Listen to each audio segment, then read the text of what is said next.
Hello students, स्वागत है आपका एक बार फिर से हमारे यूट्यूब चैनल संदीप जी के बारे में। तो आज हम लेके आए हैं दिल्ली पुलिस कांस्टेबल एग्ज़ाम 2023 के लिए जीके जीएस की एक बेस्ट एमसीक्यू सीरीज। तथा साथ ही अगर आप एसएससी सीजीएसएल या सीजीएल या सीपीओ या एसएससी जीडी कांस्टेबल की भी तैयारी कर रहे हैं तो आप एक बार इस क्लास को अटेंड ज़रूर करें, क्योंकि इन सभी परीक्षाओं के लिए मोस्ट इम्पोर्टेंट क्लास होने वाली है ये जीके जीएस की सीरीज़।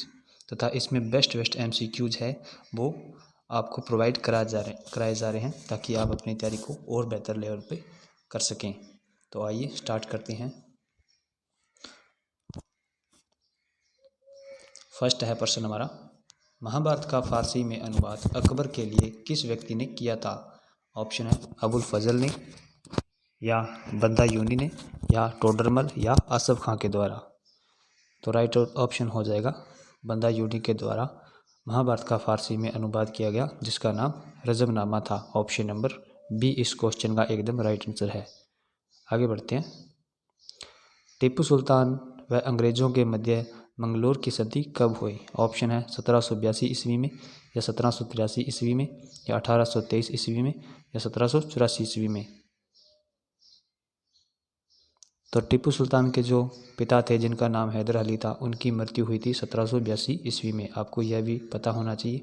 तथा जो कोयम्बटूर पर कब्ज़ा किया था वो किया था टीपू सुल्तान के द्वारा 1783 के अंदर, जबकि जो अंग्रेज़ों व टीपू सुल्तान के मध्य मंगलोर की संधि हुई थी वो हुई थी 1784 ईस्वी के अंदर। राइट ऑप्शन नंबर डी इस क्वेश्चन का राइट आंसर है। आगे बढ़ते हैं नेक्स्ट।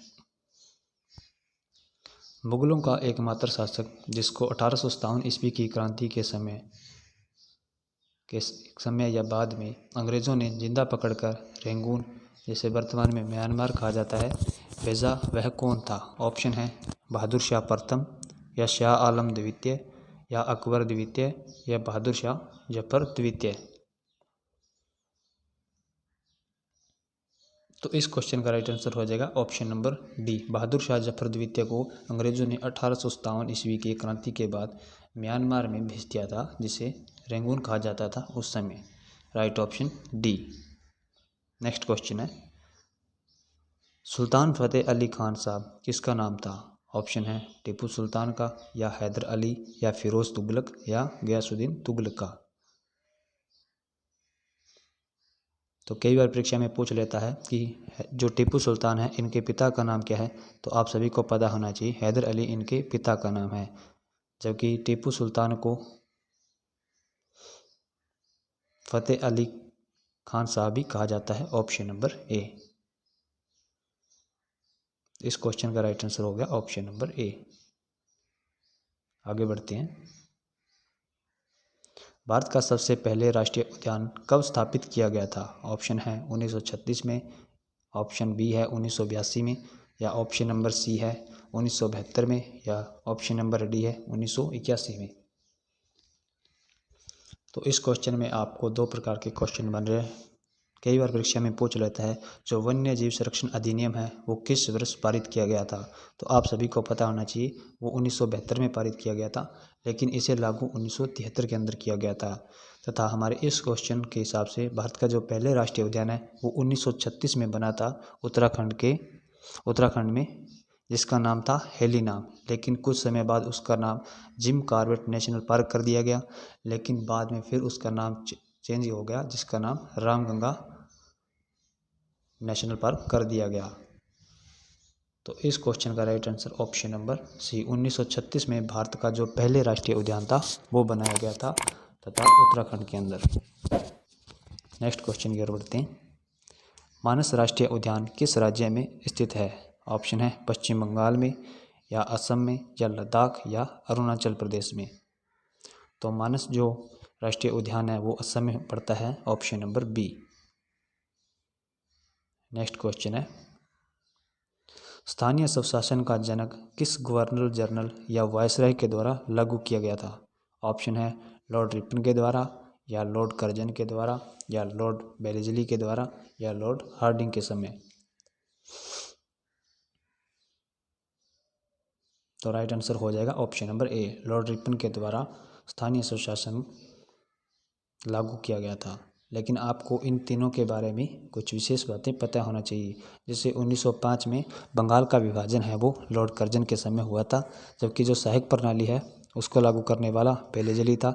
तथा कलकत्ता से जो दिल्ली राजधानी स्थानांतरित की गई थी 1911 के अंदर, वो लॉर्ड हार्डिंग के समय हुई थी।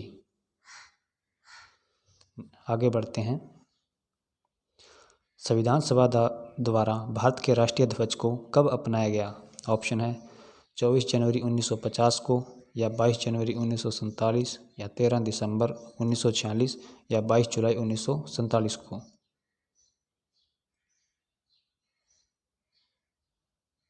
तो राइट ऑप्शन हो जाएगा 22 जुलाई 1947 को भारतीय संविधान के द्वारा राष्ट्रीय ध्वज को अपनाया गया था।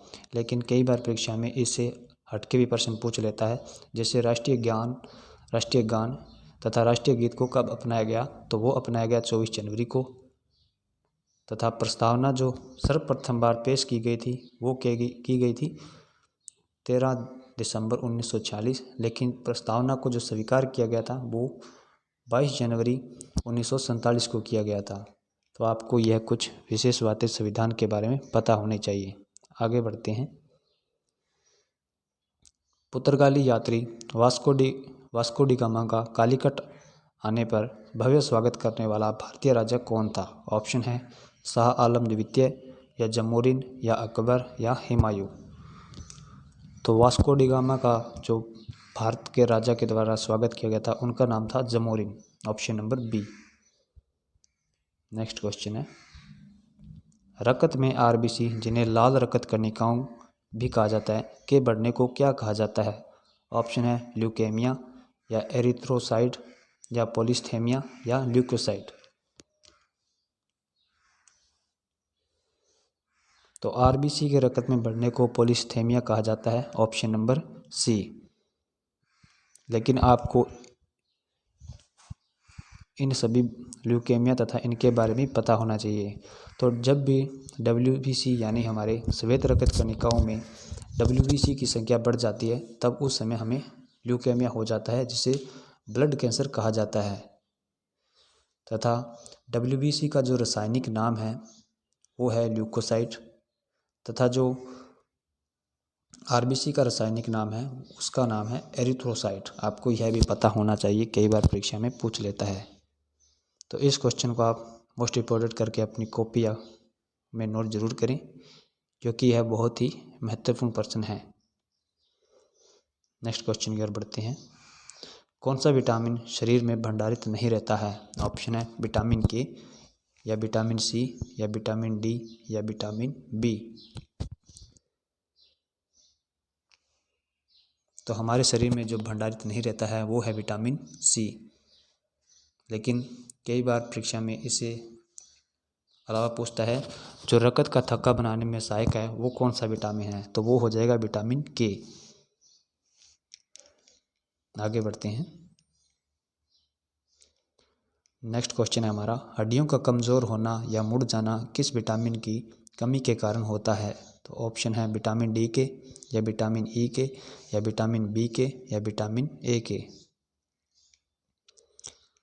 तो हड्डियों का कमज़ोर होना है वो विटामिन डी की कमी के कारण हो जाता है। ऑप्शन नंबर ए इस क्वेश्चन का राइट आंसर है। जबकि विटामिन ई के कारण बांझपन,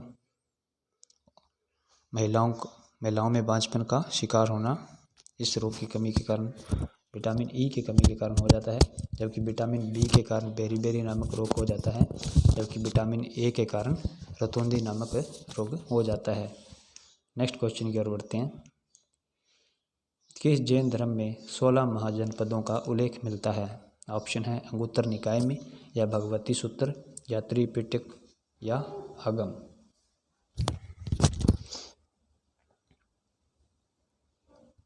तो वह ग्रंथ हो जाता है भगवती सूत्र, जो कि जैन धर्म का एक ग्रंथ है जिसमें 16 महाजनपदों का उल्लेख मिलता है। लेकिन इसके अलावा कि आपको यह भी ध्यान रखना है कि जो बौद्ध धर्म है उसका जो ग्रंथ है जिसमें 16 महाजनपदों का उल्लेख मिलता है तो वह हो जाता है अंगुत्तर निकाय। नेक्स्ट क्वेश्चन है, बाजार अधिनियम नीति किसके द्वारा लागू की गई थी? ऑप्शन है अकबर द्वारा, या ऑप्शन बी जहांगीर द्वारा, या ऑप्शन सी अलाउद्दीन खिलजी द्वारा, या ऑप्शन नंबर डी बाबर द्वारा। तो बाजार अधिनियम लागू करने वाला तथा सर्वप्रथम वह शासक जिसने स्थानीय सेना रखी, तो वह इन सभी का आंसर हो जाएगा option number C, Alauddin Khilji ही वह प्रथम व्यक्ति था जिसने स्थायी सेना रखी तथा बाजार अधिनियम नीति इसके द्वारा ही लागू की गई थी। नेक्स्ट क्वेश्चन है, तिलाना अलादीपू किस भारतीय शास्त्रीय नृत्य के भाग है? ऑप्शन है कुचिपुड़ी, या कथकली, या भरतनाट्यम के, या मोहिनीअट्टम के। तो राइट आंसर हो जाएगा भरतनाट्यम के तिलाना अलादीपू, यह सभी भाग हैं। ऑप्शन नंबर सी इस क्वेश्चन का एकदम राइट आंसर है। तो आपको यह भी पता होना चाहिए भरतनाट्यम कहाँ किया जाता है, तो यह किया जाता है तमिलनाडु के अंदर, जबकि मोहिनीअट्टम है वो केरल का शास्त्रीय नृत्य है, जबकि कुचिपुड़ी आंध्र प्रदेश का है तथा कथकली भी केरल का है। आगे बढ़ते हैं, कौन सा भारतीय शास्त्रीय नृत्य केवल महिलाओं द्वारा किया जाता है? ऑप्शन है मोहिनीअट्टम, या क्षत्रिय, या ओडिसी, या मणिपुरी।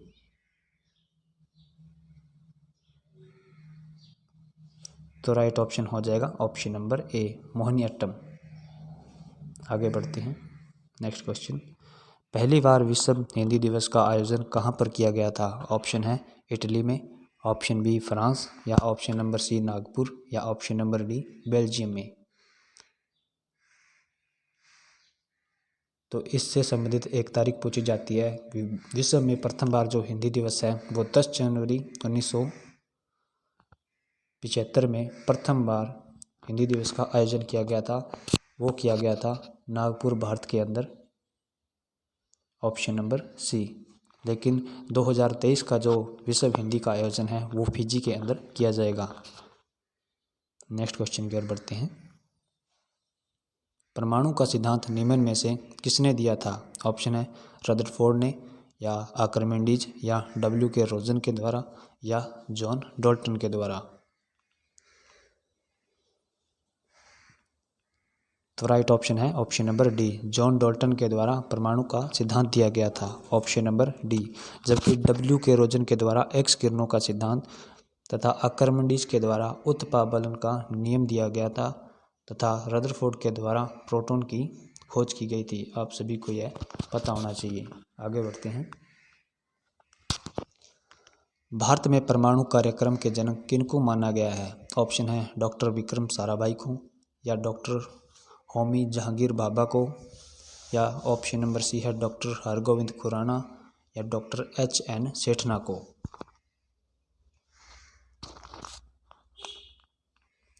तो राइट ऑप्शन हो जाएगा option number B, doctor Homi Jehangir Bhabha को भारत में परमाणु कार्यक्रम के जनक माना जाता है। जबकि अंतरिक्ष कार्यक्रम के जनक हैं वो डॉक्टर विक्रम साराभाई को माना जाता है। जबकि हरगोविंद खुराना जी, इन्होंने सर्वप्रथम जो कृत्रिम जीन है इनका निर्माण किया था। नेक्स्ट क्वेश्चन की ओर बढ़ते हैं, लोक लेखा समिति के सदस्यों की संख्या कितनी होती है? ऑप्शन है 22, या 30, या 16, या 7।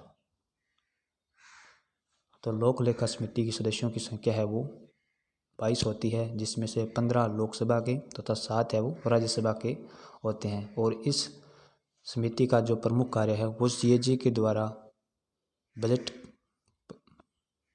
की जो सूचना है वो संसद में प्रस्तुत की जाती है, उसकी जांच करना होता है। नेक्स्ट क्वेश्चन की ओर बढ़ते हैं, संविधान की अल्पसंख्यक समिति के अध्यक्ष कौन थे? ऑप्शन है सरदार वल्लभ भाई पटेल, या राजेंद्र प्रसाद, या डॉक्टर भीमराव अंबेडकर जी, या जवाहरलाल नेहरू।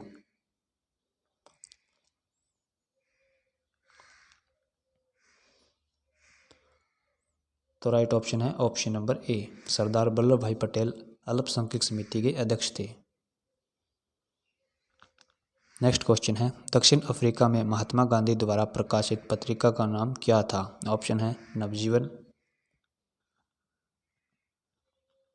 या इंडियन ओपिनियन या हरिजन या अफ्रीकन न्यूज।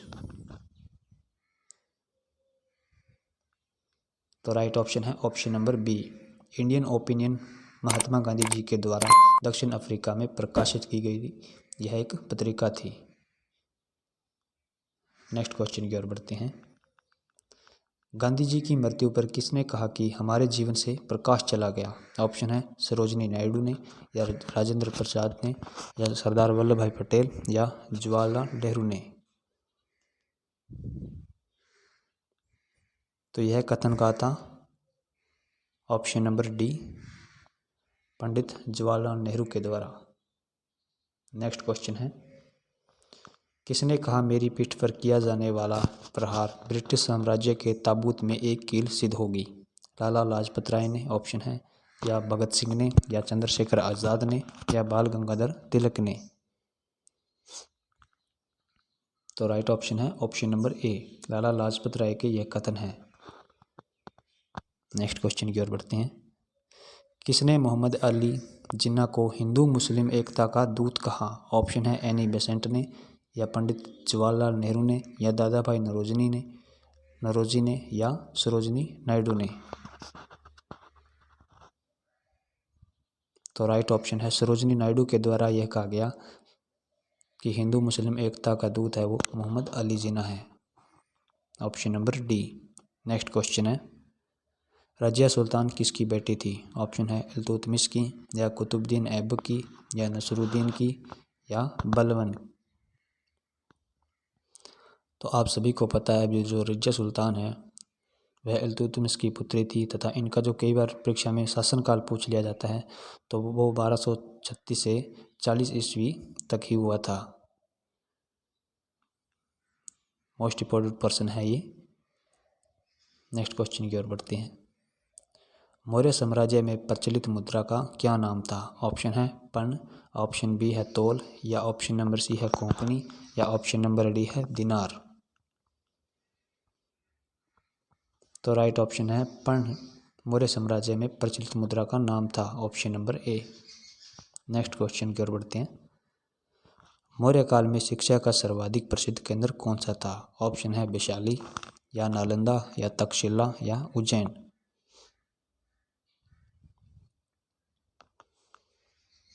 तो राइट ऑप्शन था ऑप्शन नंबर सी तक्षशिला, जो कि पाकिस्तान में पड़ता था। वो मौर्य काल में शिक्षा का सर्वाधिक प्रसिद्ध केंद्र था, option number C. Next question की ओर बढ़ते हैं। CAG द्वारा संसद में रखी रिपोर्ट की जांच कौन सी समिति करती है? ऑप्शन है लोक लेखा समिति या प्राक्कलन समिति या विभागीय समिति या लोक उद्यम समिति। तो राइट ऑप्शन है ऑप्शन नंबर ए लोक लेखा समिति तथा इसके सदस्यों की जो संख्या है वो होती है 22, जिसमें से 22 है वो लोकसभा के तथा 7 राज्यसभा के होते हैं। कई बार परीक्षा में पूछ लिया जाता है भी लोक लेखा समिति की जो गठन है वो किस वर्ष हुआ? तो आप सभी को पता होना चाहिए लोक लेखा समिति का जो गठन है वो हुआ था 1921 में तथा इसका जो 1967 के बाद एक परिवर्तन किया गया कि विपक्ष का पार्टी ही इसका हमेशा जो अध्यक्ष है वो रहेगा। तो राइट ऑप्शन है option number A. Next question है, भारतीय संस्कृति का स्वर्ण युग या गोल्डन एज किनके समय या काल को माना जाता है? ऑप्शन है ब्रिटिश काल के या ऑप्शन बी है मुगल काल या ऑप्शन नंबर सी है मौर्य काल या ऑप्शन नंबर डी है गुप्त काल के। तो भारतीय संस्कृति का जो स्वर्ण युग है या गोल्डन एज है वो गुप्त काल के समय को माना जाता है, ऑप्शन नंबर डी इस क्वेश्चन का राइट आंसर है। तो यह थे आज के हमारे 30 मोस्ट इम्पोर्टेंट GK के क्वेश्चन जो हर एक परीक्षा में पूछे ही जाएंगे। अगर आपको यह वीडियो पसंद आ रहा है और आप किसी भी परीक्षा की तैयारी कर रहे हैं, चाहे वह दिल्ली पुलिस हो या CGL टायर सेकंड या CGSL टायर सेकंड हो या CPO या SSC GD, इन सभी परीक्षाओं के लिए जो रामबाण क्लास होगी वो हमारी तरफ से आपको प्रोवाइड कराई जा रही है, जिसमें बेस्ट जीके जिसकी सीरीज है वो हम आपको प्रोवाइड कराते रहेंगे ताकि आप अपनी तैयारी को और बेहतर व मजबूत कर पाएँ। अगर आज का हमारा सेशन आपको पसंद आया हो तो लाइक शेयर सब्सक्राइब जरूर करें ताकि हम आपको इसी प्रकार का कंटेंट उपलब्ध करवाते रहें। Thank you.